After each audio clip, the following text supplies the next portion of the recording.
Adanya tim ni sebenarnya banyak membantu urusan kita di masjid. Lebih lagi yang melibatkan program-program besar. Kalau tak ada tim ni, sikit juga.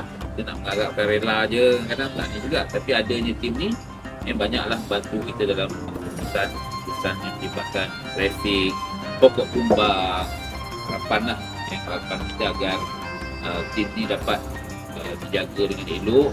Maknanya sebab dia nama tu bawa masjid.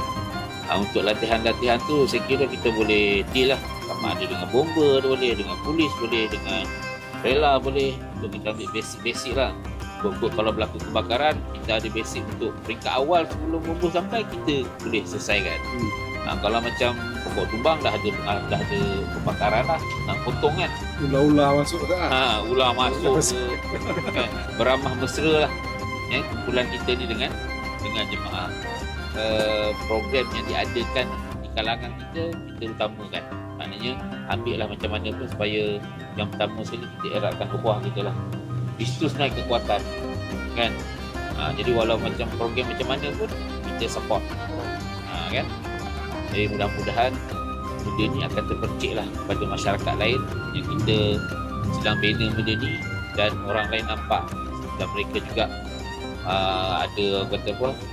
ada keinginan lah untuk bersama dengan kita.